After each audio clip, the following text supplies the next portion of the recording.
Olá pessoal, vamos dar continuidade aqui na matéria de Direito Penal Militar, já aí na reta final para o concurso.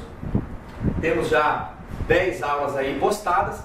Vamos agora finalizar a matéria, algumas questões conceituais, somadas aí mais a excludente de ilicitude, extinção de punibilidade e tipos de ação penal. Mais 3 tópicos aí e nós finalizaremos a matéria de Direito Penal Militar que está prevista no edital para o concurso agora no dia 13 de maio. Sendo hoje dia 1º, temos aí 12 dias para a prova, 12 dias que serão aí frenéticos, para aqueles que querem ser aprovados. Então tá, para adiantar já deixei aqui no quadro, Direito Penal Militar.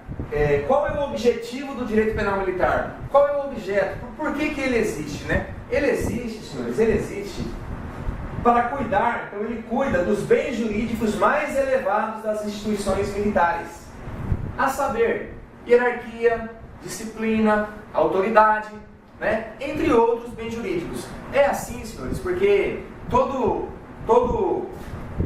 norma, ela existe para proteger um bem jurídico. Então ela tem uma proteção imediata. Por exemplo, quando o Código Penal Comum tipifica lá como crime a subtração de coisa alheia móvel, e essa subtração ela pode se dar furtivamente, que seria o furto, ou mediante violência ou grave ameaça, que seria o roubo, ela tem como proteção imediata o patrimônio. O bem jurídico protegido por aquela norma ali é o patrimônio. Então, todas as normas têm lá um bem jurídico que ela vai proteger. No direito penal militar, da mesma forma, ocorre que, por conta de suas peculiaridades, o direito penal militar, ele tem uma proteção imediata, que é aquele bem jurídico ali imposto, como nós estudamos nos crimes militares próprios, nos crimes militares impróprios, O furto, por exemplo, crime militar impróprio. Por que é impróprio? Porque está com igual definição na lei penal comum, além de estar no Código Penal Militar. Pode ser cometido por qualquer pessoa. Não existe aquela característica pessoal ser militar para cometer aquele crime.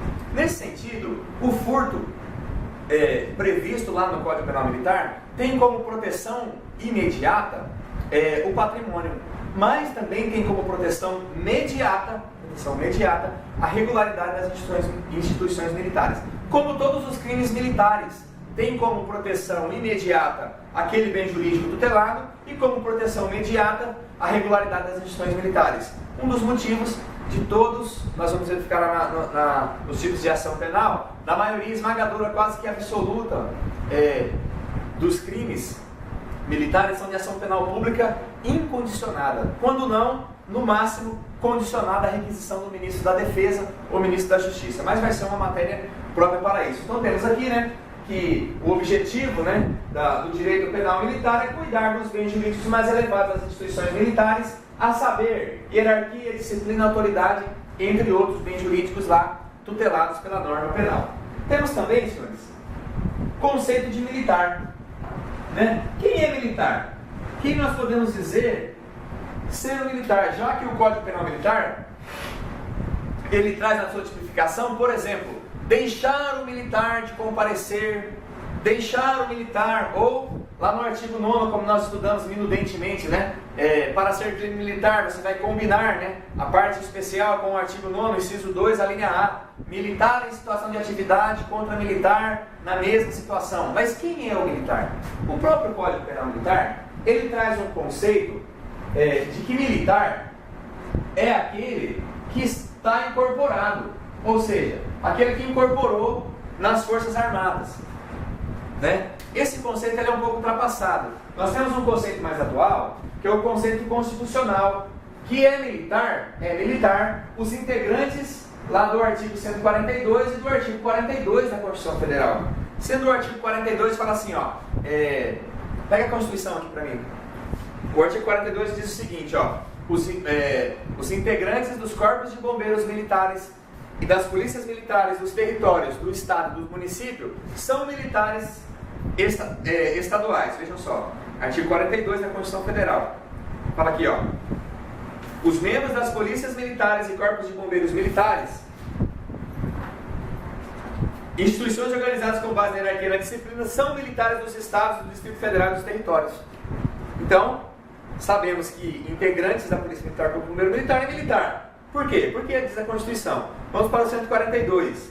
O 142 ele traz também uma situação lá. Ó. As Forças Armadas, constituídas pela Marinha, Exército e Aeronáutica, são instituições nacionais permanentes e regulares, organizadas com base na hierarquia e disciplina sob a autoridade suprema do Presidente da República e destinam-se à defesa da pátria, a garantia dos poderes constitucionais por iniciativa de qualquer desses, da lei e da ordem. E trata lá, né, sobre militar em atividade e outras situações lá concernentes aos militares. Ou seja, militar são os integrantes das Forças Armadas e os integrantes das polícias militares e corpos de bombeiros militares são militares estaduais. Forças Armadas, Marinha, Exército e Aeronáutica. Olha só, muitos crimes propriamente militares, como nós estudamos, eles estão ali para proteger a autoridade. Porque um dos bens jurídicos protegidos pelo Código Penal Militar é a autoridade. É a autoridade. Inclusive, senhores, o crime de... alguns crimes, né, contra a autoridade vêm antes até mesmo da vida no Código Penal Militar. Nós vimos nas primeiras aulas que existe uma hierarquia de bem jurídico protegido, né, que a parte geral do Código Penal Militar vai até o artigo 135, a partir ali do 136 até o 374, está lá a parte especial, e a vida está no 205. Então existem alguns crimes, por exemplo, que protegem a autoridade. O crime do artigo 149, o crime de motim. O crime de motim, ele fala lá, reunirem-se militares, né? Aí para contestar a ordem de superior. Vejam só, artigo 144. O interessante do motim, o motim não vai cair na prova, mas é um exemplo interessante, porque ele tem a sua forma qualificada, agrava muito o crime. O motim qualificado, ele é chamado de revolta. Ou seja, reunirem-se militares, agindo contra a ordem recebida de superior ou negando-se a cumpri-la. Então tá, quem é superior? Quem é o superior que pode dar a ordem? Então, o conceito de superior, né, existem duas formas de você verificar se é superior ou não. A primeira forma é a questão da hierarquia. Ou seja, o tenente-coronel, naturalmente, ele é superior ao major. O sargento é superior ao cabo, o cabo é superior ao soldado. Questão da hierarquia, primeiro ponto. E agora, quando tem militares no mesmo ponto, no mesmo posto, ou na mesma graduação? Por exemplo, para ser subcomandante-geral, necessariamente deve ser coronel. Mas existem outros coronéis. E aí? Vamos dizer que o subcomandante-geral não é o coronel mais antigo da corporação, como é o nosso caso aqui. E aí? Como é que fica? Quem é superior nesse caso? Então, o próprio Código Penal Militar, ele traz a segunda forma de você verificar o conceito de superior, né? Artigo 24 do Código Penal Militar. Então fala aqui, ó, militar que em razão da função exerce a autoridade sobre outro de igual posto ou graduação. Isso tanto para os coronéis quanto para os soldados. Por exemplo, vamos dizer que nós temos um grupamento de polícia militar. Nós tivemos em Rondônia um grupamento de polícia militar que foi comandado por um soldado durante muito tempo. Se eu não estou equivocado, é o grupamento de polícia militar de Alto Paraíso, né? Então aquele soldado que exercia a função de comandante do grupamento, ele era o superior. O subcomandante geral, em razão da função que ele exerce, ele é superior. Para que serve a questão de saber quem é superior? Serve para caracterização de alguns crimes. Por exemplo, o crime citado, o crime de motim, né? Esse militar que exerce uma função dá uma determinação, naturalmente legal, dá uma determinação, e reúnem-se militares para recusar a obediência, para agir contra aquela determinação.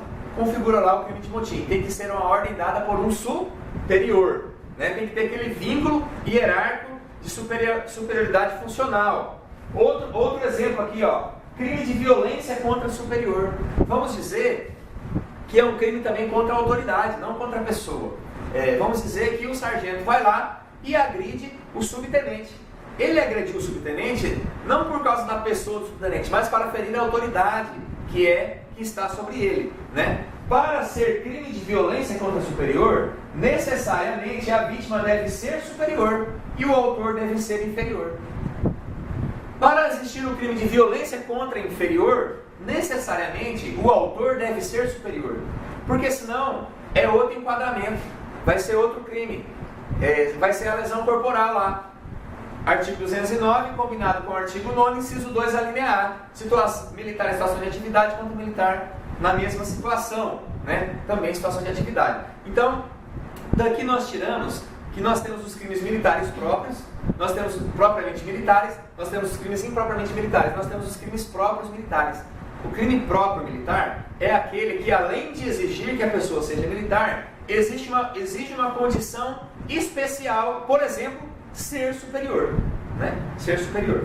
Então, conceito superior. Conceito de crime, né? Conceito de crime nós já aprendemos lá em direito penal, encerramos já a matéria de direito penal, né? Sabemos lá que o crime é um fato típico e antijurídico. Antigamente, né? Quando imperava a teoria do causalismo, era lá fato típico, antijurídico e culpado. Com a reforma do Código Penal, né? O dolo e a culpa migrou da culpabilidade para a conduta. Então nós temos hoje lá que crime é fato típico e antijurídico. O que é típico? Está escrito lá no mundo das hipóteses.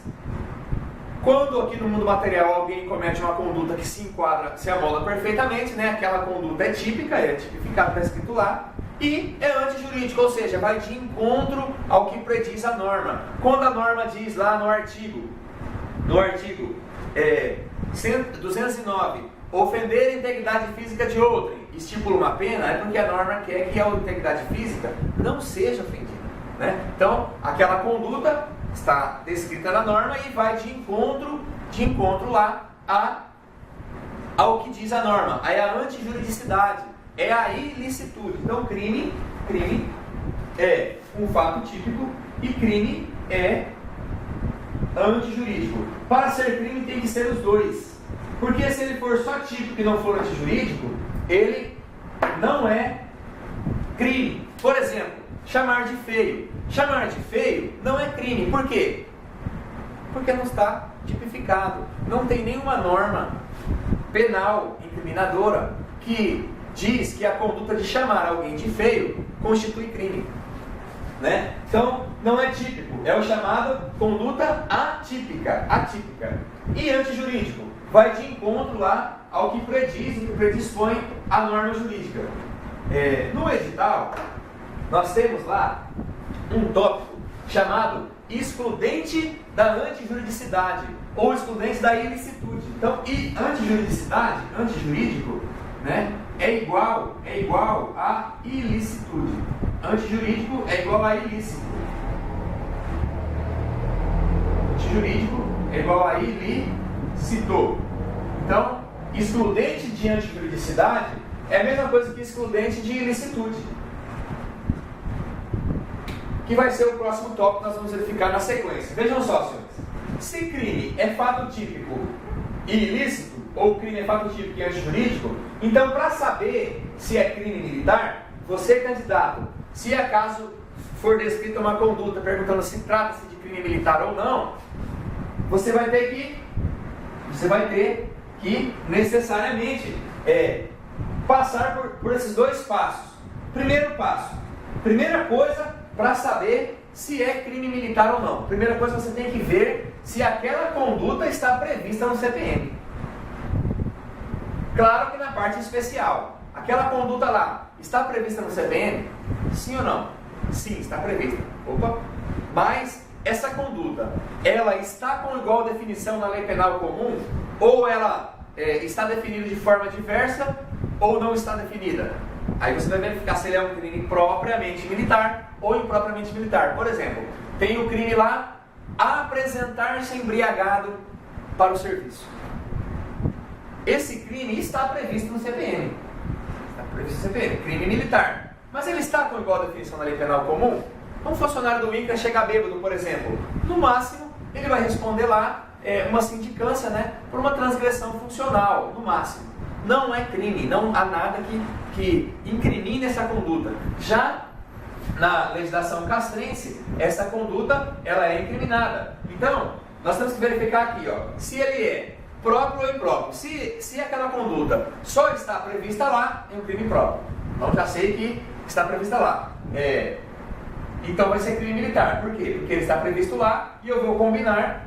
É a segunda fase, né? Segunda fase, fazer a combinação com o artigo 9º, seus incisos e alíneas. Artigo 9º, inciso 1, 2 ou 3 e suas alíneas. Então, o exemplo que eu dei. E o parágrafo único, né? O parágrafo único do CPM. Eu tenho que combinar lá. O exemplo que eu dei. O militar apresentou-se embriagado. É crime? Por quê? Porque na parte geral tem uma descrição típica lá, apresentar-se embriagado. Então eu sei que tem lá. Mas a segunda fase, eu vou combinar com o artigo 9º. Artigo 9º por quê? Porque o artigo 9º trata dos crimes militares em tempo de paz. Tempo de paz. Por acaso, nós estamos em guerra? Não, não estamos em guerra. Então, é o artigo 9º. Segundo, o inciso 1. Os crimes de que trata este Código, quando definidos de forma diversa na lei penal comum ou nela não prevista. Por acaso, existe alguma lei penal comum que define apresentar-se embriagado como sendo crime? Não. Então, artigo 9º, inciso 1 do CPM. Né? Vamos dar outro exemplo agora. Vamos dizer que o Juquinha foi lá e agrediu o Pedrinho. Ambos policiais militares. Ambos policiais militares. Então, eu sei que a lesão corporal, ela é antijurídica, ela tem uma definição legal lá que trata ela como crime. Eu sei que ela está prevista no artigo 209 do CPM. Primeira parte, está prevista no CPM. Mas, a segunda parte, combinar com o artigo 9º. Artigo 9º, agora o inciso. O inciso 1 fala assim, como nós já aprendemos, né? Os crimes de que trata este Código, quando definidos de forma diversa na lei penal comum, nela não previsto. Não é o inciso 1. Por quê? Porque eu sei também que lá no artigo 129 do Código Penal Brasileiro tem uma tipificação igual em sua natureza, ofender a integridade física de outra. Está escrito igual. Então vai ser o inciso 2. O inciso 2 fala assim, ó, os crimes previstos neste Código, embora com igual definição na lei penal comum, quando praticados, né? Aí tem lá as alíneas. Aí vou verificar lá as alíneas. A linha A, ela fala assim, ó, quando praticados por militar em situação de atividade contra militar em situação de atividade. Então, o exemplo lá do Pedrinho, que apanhou do Juquinha, é artigo 209, né? Artigo 209, combinado com artigo 9º, inciso 2, a linha A, todos do Código Penal Militar. Vamos fazer um breve intervalo rapidamente. Na sequência, nós vamos verificar, nós vamos estudar as excludentes da antijuridicidade. Depois, a questão da extinção da punibilidade. E já para finalizar, lá, os tipos de ação penal. Tranquilo?